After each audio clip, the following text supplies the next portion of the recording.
Hi, this is Nehemi Sayukay and welcome to my YouTube channel.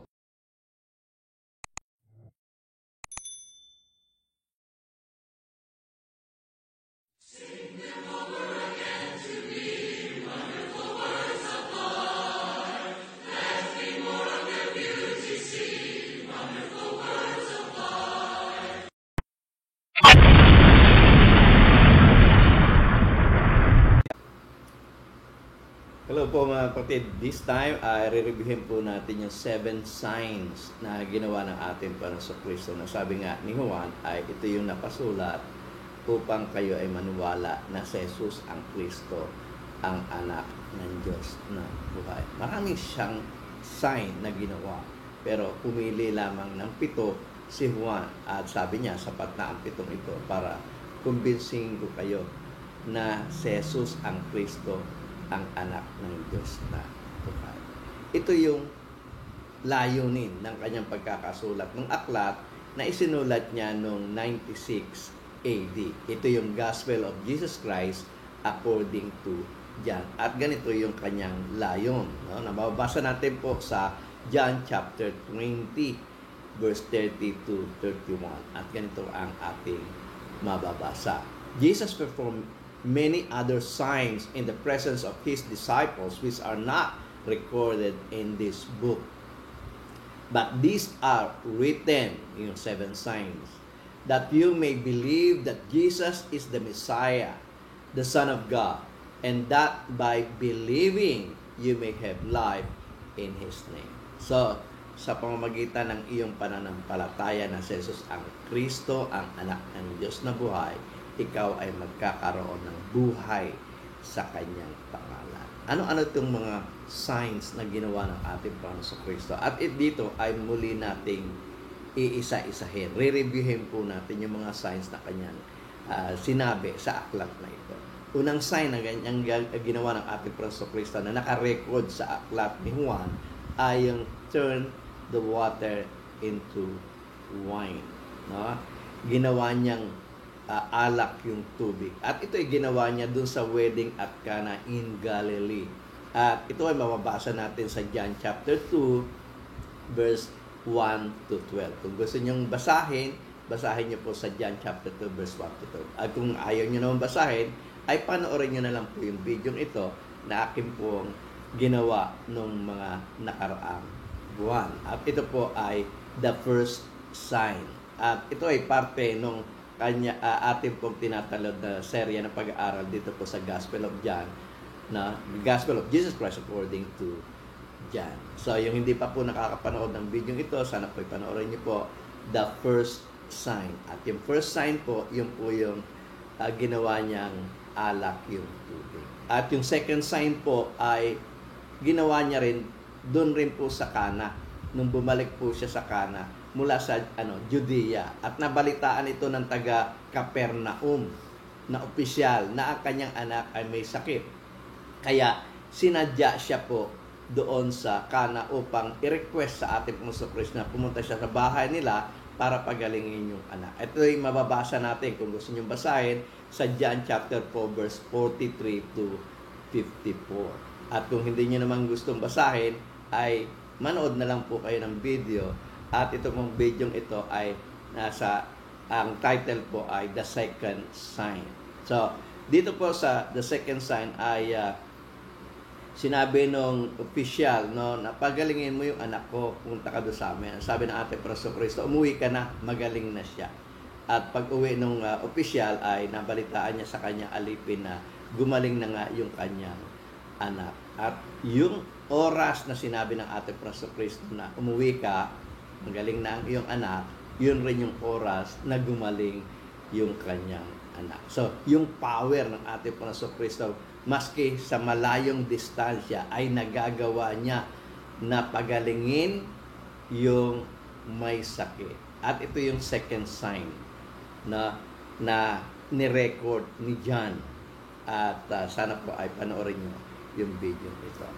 At yung sumunod po na sign ay yung healing at the pool of Bethesda, na muli siyang bumalik sa Jerusalem. At doon po sa bandang ship gate ng Jerusalem, ay meron po doong pool.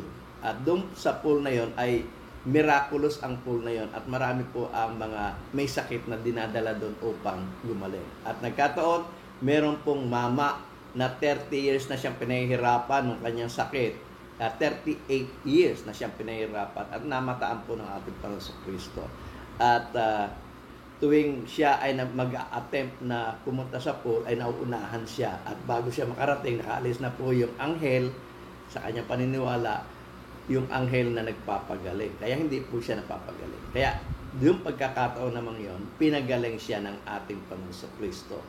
Na at itong pagpapagaling niya ng ating Panginoon Kristo dito po sa mama ay napabalita po ito sa mga leaders ng religion ng kapanahunan niya at nagkaroon po ng problema sapagkat ay kine-question ng ating Panginoon Kristo doon sa kanyang pagpapagaling doon sa mama sapagkat ginawa niya to sa araw ng Sabat. At kung gusto niyo mapanood ito, ay naandito po yon sa video ko na which is lawful on the Sabbath. Sapagkat kina-question siya, so dito sa video ito, ginawa ko ng titulo na ano nga ba ang lawful na gawin sa araw ng Sabat. At matutunghayan niyo yung sagot ng ating Panginoon Kristo. Kung di nyo pa napapanood, panoorin nyo po ang video ito. Ito po yung may kinalaman doon sa pagpapagaling ng ating Panginoon Kristo doon sa mama, doon sa pool of Bethesda. At ito ay mababasa po ninyo sa John chapter 5 verse 1 to 15. Kung gusto nyo basahin po ninyo. Kung gusto nyo naman panoorin yung video, ay panoorin po ninyo. At ang sumunod po ay yung feeding of 5,000. So dahil nga po doon sa pagpapagaling niya doon sa mama, nabantog siya. Nag-viral po. Kung sa panahon natin ngayon, nag-viral po yung pangyayaring yon at nagkaroon siya ng 5,000 following. Para kang nasa Instagram, meron kang 5,000 following. At ang ating Panginoon Kristo ay sinundan, literal na sinundan ng mga tao.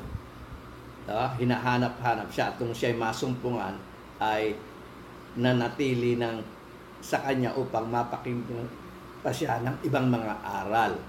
At syempre, problema ito. Bakit? Paano mo pakakainin yung 5,000? At doon po sa pangyayaring yun ay sinubukan niya yung kanyang mga alagad. Paano natin pakakainin ito? Kung pakakainin natin ito, ang daming perang gagastusin dito.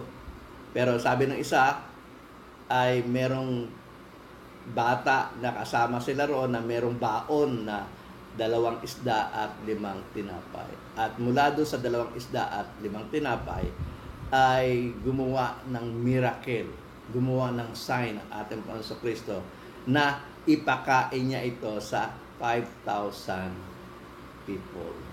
At nagkaroon pa ng sobra. So isang malaking himala muli ang ginawa ng ating Panginoon Kristo.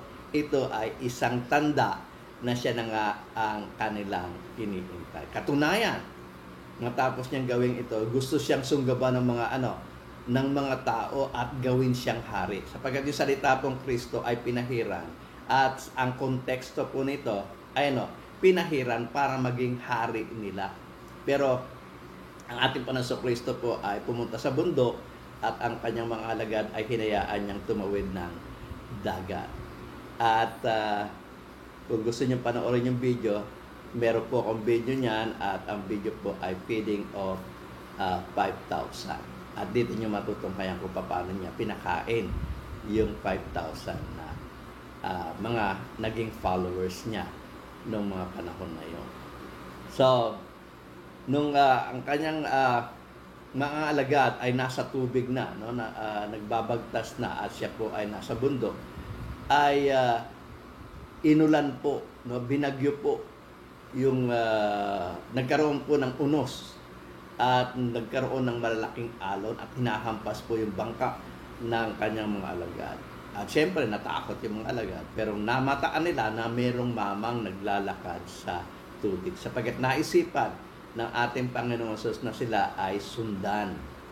At doon nga ay nakita siya na naglalakad. At dito sa pangyayari ito, gusto pa nga ni Pedro na gumaya sa ating Panginoon Kristo na maglakad rin siya sa tubig. At hinayaan siya ng ating Panginoon Kristo. Sabi ng ating Panginoon Kristo, alika. At nung lalakad na siya sa tubig, mga ilang hakbang lang ay nag-doubt siya. No?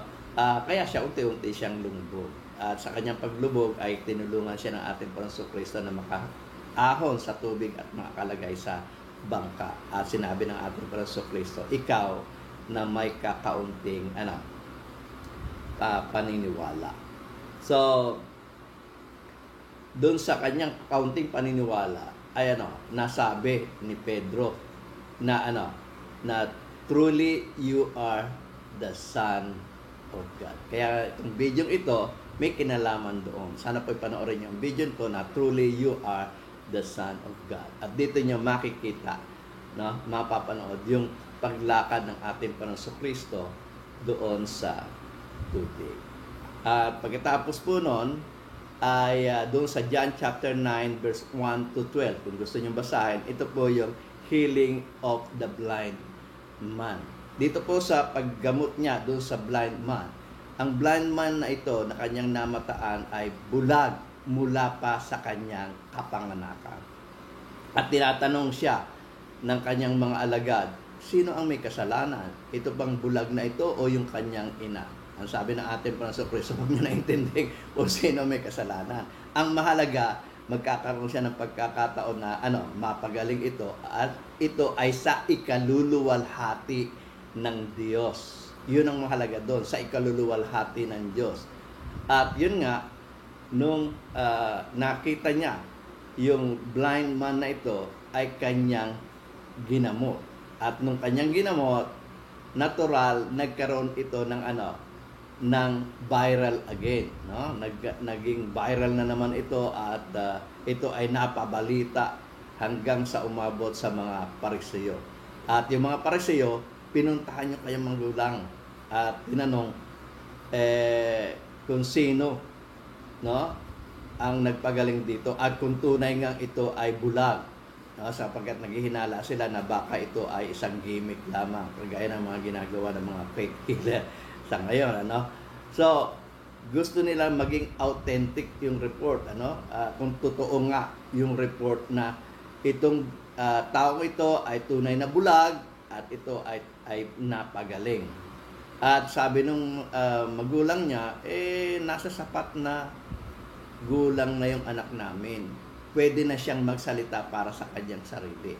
At nung tinatanong ng mga Pariseo itong bulag na nakakita, sabi ng bulag, tanong kayo ng tanong, kanina matagal ko nang sinasagot yung tanong ninyo, pero hindi naman kayo niwala. Bakit ba kayo tanong ng tanong? Gusto niya rin bang maniwala sa kanya? Tinatanong nga siya ng mga Pariseo na sino ba itong nagpagaling sa iyo? Ang sabi ng mama, hindi ko nga kilala kung sino nagpagaling sa akin. Basta ang alam ko, yung tinatawag na Jesus, the man called Jesus. At ito ay ginawa ko rin ng video na ang title ay The Man Called Jesus. Ito ay may kinalaman dun sa pagpapagaling ng ating Panginoon Kristo dun sa bulag mula pa sa kanyang kapanganakan. So kung hindi pa po kayo nakakapanood ng video ito, sana po ay panoorin nyo. The Man Called Jesus. Yan po yung sagot ng bulag.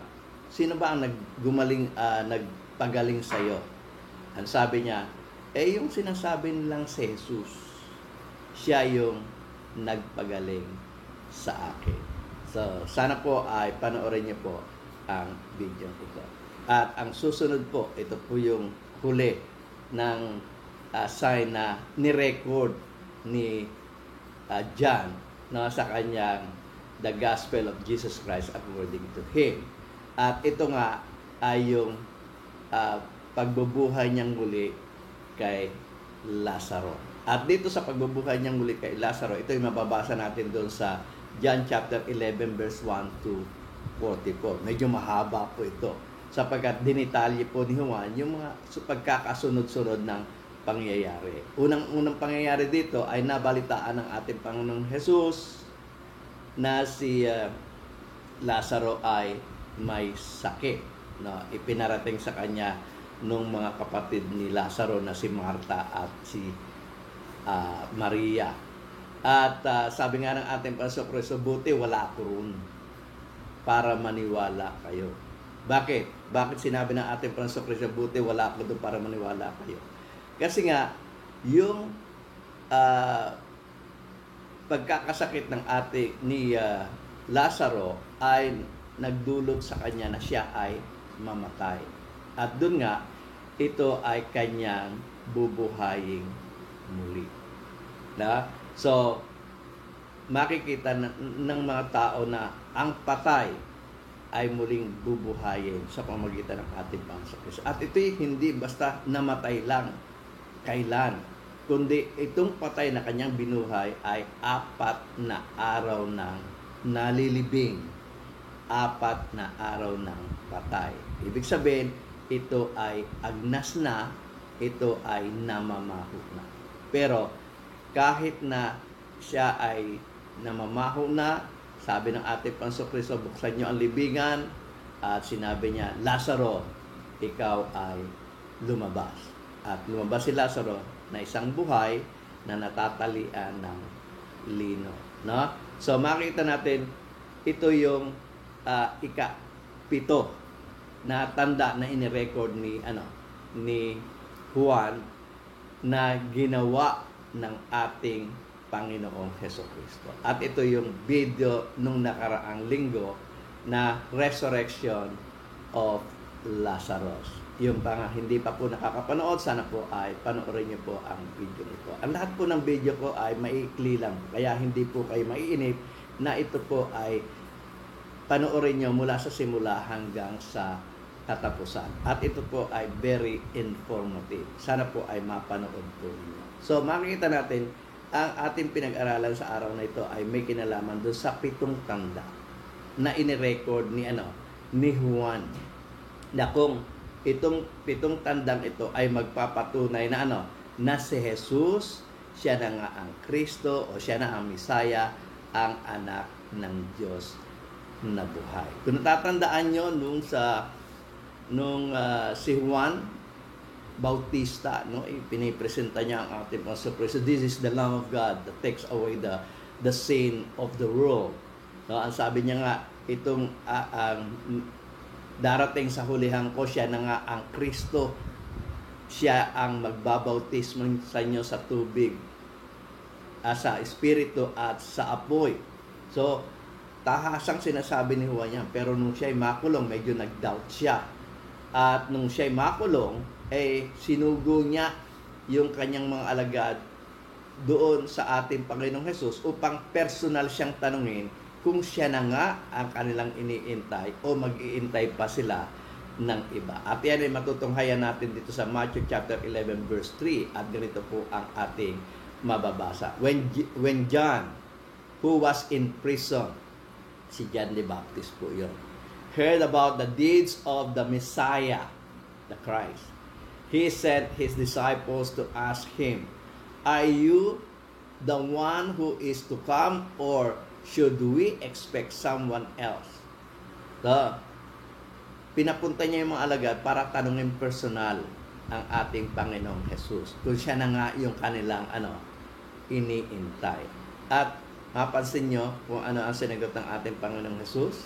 Ang sabi ng ating Panginoong Kristo dito po sa John chapter 11 verse 4 hanggang verse 6 po ang aking babasahin. Ganito po ang ating mababasa. Jesus replied, go back and report to John what you hear and see. The blind receive sight, the lame walk, those who have leprosy are cleansed, the deaf hear, the dead are raised, and the good news is proclaimed to the poor. Blessed is anyone who does not stumble on account of me.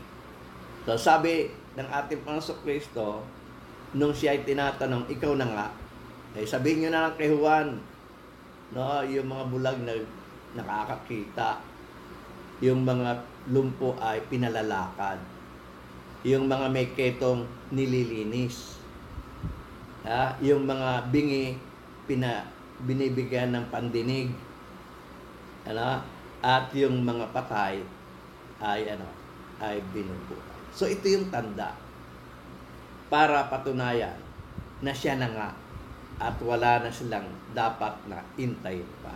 Siya na nga ang Kristo, ang anak ng Diyos. Kung tatandaan nyo doon sa Acts chapter 2 verse 22, doon sa Acts chapter 2, nagbigay ng first sermon, first preaching of the gospel, si Pedro, at dito ay pinroclaim niya na si Jesus ay ginawa ng Diyos na Kristo at Panginoon. At ano ang patunay? Doon sa 22, ang sabi ay ganito, fellow Israelites, listen to this. Jesus of Nazareth was a man accredited by God to you by miracles, wonders, and signs, which God did among you through Him, as you yourselves know. So, yung mga signs na ito, yung mga miracles, yung mga wonders na ito, patunay para kay Jesus na taga Nazareth na siya na nga ang Kristo, ang anak ng Diyos na buhay na kanilang hinihintay. Kaya nga doon sa sulat ni Juan, muli nating babasahin yung purpose ng sulat ni Juan kung bakit niya isinulat. Ang sabi niya doon sa John chapter 20 verse 30 to 31, Jesus performed many other signs in the presence of His disciples, which are not recorded in this book, but these are written that you may believe that Jesus is the Messiah, the Son of God, and that by believing you may have life in His name. So, lahat ng mga sign na ito, patunay na si Jesus ang Kristo, ang anak ng Diyos na buhay. Naniniwala ka ba na si Jesus ang Kristo, ang anak ng Diyos na buhay? Ano pang iniintay mo?